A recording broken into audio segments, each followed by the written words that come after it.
Hi everyone, so this video is a DIY wedding invitation video where you'll learn how to create the box, the invitation itself, including its inserts, as well as the envelope for the RSVP card and the RSVP card itself. If you'd like to see how I created these, please keep watching. So you will need a few things, the first of which is the box. I've chosen a flat matte box. This came flat pack, but I've already put it together. The next is some cardstock. This has pre-bent grooves in it, and some paper to insert that's around the same colour. Next, I've chosen a flocked brocade pattern paper to go on my invites and boxes, a ribbon which is slightly thicker, so about 1 centimetre, and then one that's slightly thinner, so about 6 millimetres. A diamante that fits the thicker ribbon, and some double-sided tape that's the width of the thinnest ribbon you have. Then a blank envelope, a pair of scissors and a guillotine to cut the paper out. So the first step is the box. With the box you need to decide what you want to put on the outside of the box. I've chosen the flocked paper and some ribbon. So the first step is measuring your ribbon up to size. So just get an idea of roughly how long you'll need to cut the ribbon so that it wraps and tucks around the lid, and then just cut that to size. The next step is cutting the brocade paper to size. It can be as thin or as thick as you'd like it. I've chosen something that's sort of about 1/3 of the box. You can do this by eye or you can measure it if you want it to be more precise. Just cut it to size. Don't throw away the scrap paper either, the leftovers, because you can use that for either other boxes or RSVP cards and things like that too. Once you've cut the actual brocade paper to size, put some double-sided tape on all 4 edges, like this. Once you've done that, make sure that you've got the lid, which will normally be slightly thinner and obviously a bit bigger so it caps over the bottom. Peel off the double-sided tape from the back of the paper. Then place the paper where you want it to sit on the box and push down with pressure. Flip over the box and then tuck in the edges and tuck them around. So the next step is to apply the ribbon onto the box. So put some double-sided tape above and below the brocade paper, just pressing that down, making sure that it's long enough to go around and tuck under the edges like so.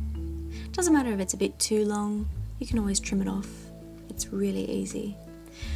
Peel back the double-sided tape and then get your ribbons, which we cut earlier.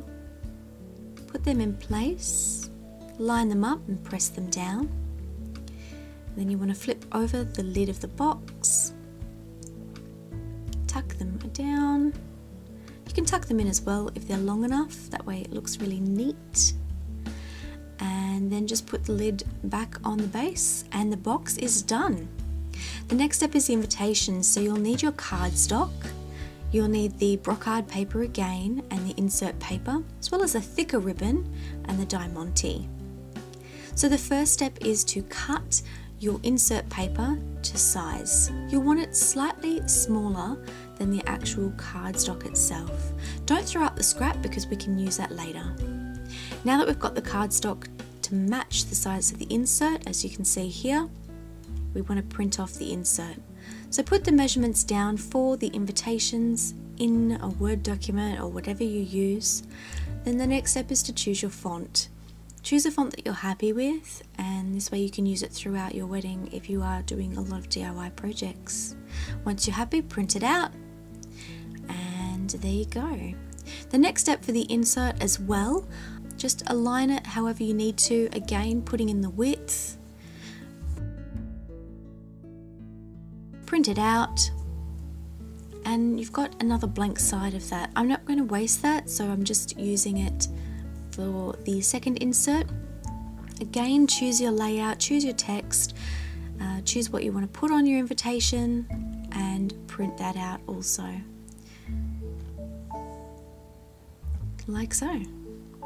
Now let them dry so they don't smudge. Now that you've got your insert, we need to trim it down. So trim it down to size however long it needs to be. And then the next step is the front of the invitation. So choose the direction of the pattern, choose the width, how long you need it to be, and then you cut it to size. Once you've cut the brocade paper to size, mine's about half the size of the invitation front, maybe a little bit less. Put some double-sided tape on the back, peel it off, and line it up with the invitation, pressing down firmly. The next step is to apply the ribbon. So choose where the ribbon is going to sit and have it long enough so it's going to tuck around the edges as well. Thread the diamante onto the ribbon, just making sure it fits. Place your double-sided tape above the brocade paper, and that's where the ribbon's going to lay. Fold it over and then peel it back. Then place your ribbon through the diamante and then try to get it as center as possible. It doesn't need to be perfect, as long as it's around the middle. Place the diamante in the middle of your invitation or to the side, depending on the look you're going for. Push the ribbon down, trim off any edges if you need them to look a little bit neater, and push that down, and that is the front of the invitation all done. Fold it over and push it together, and the next step is to do the inserts. The top insert for me was just a poem about a wishing well, because we don't really need any gifts. We've lived in the house for ages, so it's just something like that and some extra details if they need them. You don't have to have two inserts, but we have in this case. So we're just sticking that right over the top. So the next part is the bottom insert for the invitation, which has the details on your name, your partner's name, the guest that you're inviting. Also has the time and date, location of the reception and ceremony, and just extra details like RSVP dates, contact details as well. Stick that in with double-sided tape and you are done. That is the invitation all finished. Next is the RSVP cards. So this is the scrap piece of paper we had earlier, and it's a perfect size for the RSVP cards. Also that leftover brocade paper, you can put it down the side so it adds a nice touch to your RSVP card. Again, just put in the measurements, type out what you want and format it how you like. So you can have boxes for them to tick, you can pre-fill it to say accept or decline and print it out. Let that sit to the side and dry. You can also do the same with your envelope. Put in the size of your envelope, fill it in and print that out as well. That way you can pre-stamp it, prepay, and that's it. Cut the RSVP card to size and then line up how much brocade you'll need, cutting that to size as well. Put some double-sided tape on the back. You won't need much because it's only a small piece.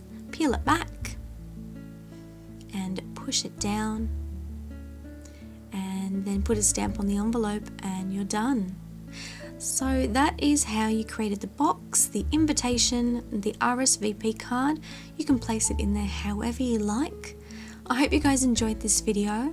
If you have any questions or comments, please feel free to leave them below, but I hope you found it helpful. For those of you planning your wedding, good luck and enjoy it, and I will see you all in my next video.